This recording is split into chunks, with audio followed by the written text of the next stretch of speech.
He was one of New Zealand's greatest all-rounders. Power, pace, fearlessness. Chris Cairns didn't just play the game, he dominated it. But behind the towering sixes and fiery spells lay whispers, allegations, courtrooms, a name forever tied to cricket's darkest shadows. Tonight, we tell the complete story, from his meteoric rise to the scandals that changed his life forever.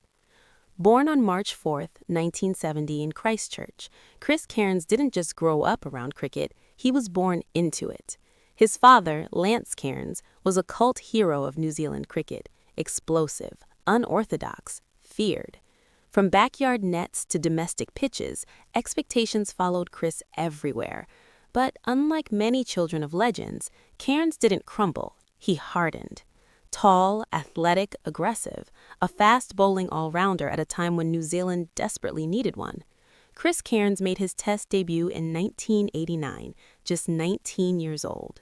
From the beginning, selectors saw something rare, a genuine pace bowler who could bat with violence. By the mid-1990s, Cairns had become indispensable. Match-winning centuries, 5-wicket hauls, clutch performances under pressure. He wasn't flashy, he was intimidating. Opponents didn't just plan for him, they feared him. The late 1990s and early 2000s marked Cairns at his peak. Highlights include 158 versus Zimbabwe, 2004, a masterclass in controlled aggression, devastating spells in England and the subcontinent, leadership presence without the captain's armband. Statistically, he stood among the world's elite all-rounders. But with fame came strain, injuries, conflicts with selectors, a reputation for being outspoken, and slowly, cracks began to appear. Cairns was never the quiet soldier. He challenged team culture, he questioned management, he clashed with coaches. By 2006, injuries and politics combined. Chris Cairns played his final Test match, but his story was far from over. As cricket entered the franchise era, money flowed like never before. Cairns joined the Indian Cricket League, a rebel competition banned by the ICC. For many, this decision marked the turning point. Critics questioned motivations, supporters defended player freedom, but behind the scenes, darker allegations were forming. In 2010, the unthinkable happened. Former teammate Lou Vincent alleged that Chris Cairns was involved in match fixing. The accusations were explosive. Cairns denied everything. New Zealand cricket investigated. The ICC listened, but evidence was thin until it wasn't.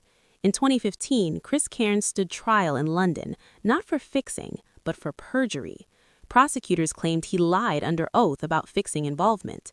The trial was brutal. Text messages, witness testimonies, character assassination.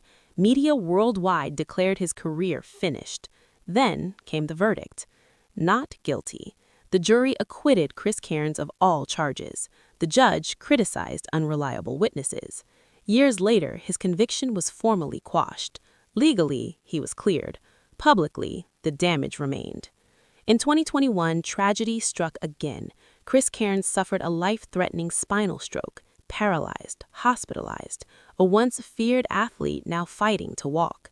Cricket rivalries vanished, humanity returned. So how should history remember Chris Cairns? A flawed hero, a misunderstood figure, or a victim of cricket's corrupt era? What remains undeniable, he changed games, he carried teams, and he paid a heavy price. Cricket loves heroes. Cricket destroys them too. Chris Cairns lived both sides. The truth? It's rarely as simple as headlines suggest.